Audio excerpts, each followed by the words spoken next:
Bienvenue dans cette deuxième vidéo sur la correction des systèmes asservis. Et dans cette vidéo, on va parler de l'effet du correcteur sur le diagramme de Bode en boucle ouverte.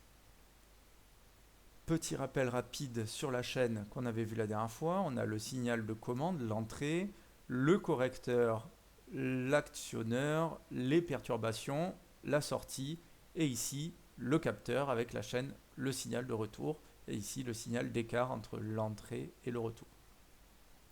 Un petit rappel, ici en BTS, on utilise la transformée de Fourier, c'est-à-dire que tous mes signaux sont en J oméga. Normalement, il aurait fallu que je mette une barre en bas, ce que j'ai fait ici sur ES et les signaux, pour dire que ce sont des fonctions de transfert complexes ou des signaux en complexe. En IUT ou en université, on utilise plutôt la transformée de Laplace, c'est-à-dire qu'à la place d'avoir J oméga, on a P, et P c'est sigma plus J oméga, et donc c'est une généralisation finalement de la transformée de Fourier. En haut, on retrouve la chaîne directe dans laquelle on a notre actionneur et notre correcteur. Et en bas, on retrouve la chaîne retour dans laquelle il y a juste le capteur. Et on rappelle que la fonction de transfert en boucle ouverte, c'est CD fois CR. CD qui vaut C fois A et CR qui faudra jusqu'à. Voilà. Donc la FTBO corrigée, c'est C fois A fois K. Donc maintenant, on va essayer de voir quel est l'impact de ce correcteur sur le gain de notre FTBO. Donc, pour rappel, pourquoi on fait le gain de la FTBO? Parce que pour étudier les performances de la FTBF, on trace le diagramme de Bode de la FTBO. Alors, s'il n'y a pas de correcteur, qu'est-ce qu'on aurait? La FTBO non corrigée, ce serait directement A fois K. Voilà. Et le gain, c'est 20 log du module de la fonction de transfert. Donc ici, 20 log de module de A fois K.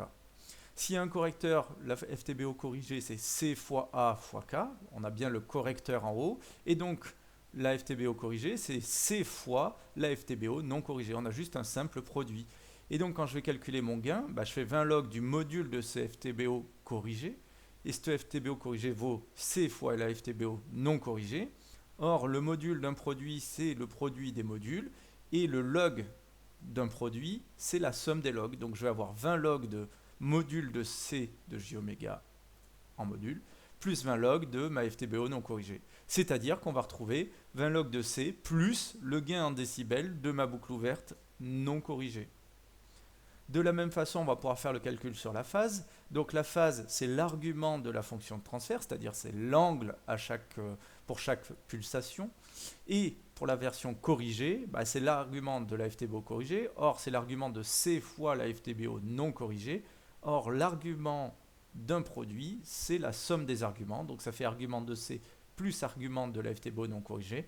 Et l'argument de la FTBO non corrigée, c'est ce qu'on avait vu en haut, c'est la phase non corrigée de la boucle ouverte. Donc finalement, la phase en boucle ouverte corrigée, c'est l'argument de C plus la phase non corrigée. Si on résume finalement tout ça, on écrit les deux équations. On a ici tout ce qui est le diagramme de Bode en boucle ouverte non corrigée. Ici, on a le diagramme de Bode de notre correcteur. Voilà. Et ici, on a le diagramme de Bode de notre boucle ouverte corrigée. Donc ce qu'on retiendra, c'est qu'on additionne le diagramme de Bode de la FTBO non corrigée avec le diagramme de Bode du correcteur et on obtiendra le diagramme de Bode de la FTBO corrigée. Et ça, on va l'illustrer, vous inquiétez pas, dans les prochaines diapos. Bon, on recommence tout de suite. On prend notre système non corrigé. Donc ici, j'ai pris par exemple un passe-bas d'ordre 1. Voilà, donc ça c'est le diagramme de Bode d'un passe-bas. Je prends un correcteur. Pour l'instant, j'en prends un aléatoire. Vous inquiétez pas, c'est juste pour illustrer. Bam. Et qu'est-ce qu'on fait? Eh bien, on va ici vouloir additionner la courbe verte avec la courbe bleue dans le gain et la courbe bleue avec la courbe verte dans la phase.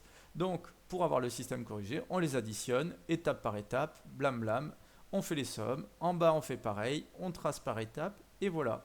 Donc là, ici, on a fait la somme du vert et du bleu et on obtient le violet. Vous inquiétez pas, je vais vous donner la méthode dès maintenant. Donc la méthode, c'est quoi? On trace le diagramme de Bode de la FTBO non corrigée. Ensuite, on trace le diagramme de Bode du correcteur. Alors ça, ce serait soit donné par le sujet, soit ce serait à vous de le tracer en fonction du correcteur qu'on vous donne. Et ça, on le verra dans les prochaines vidéos.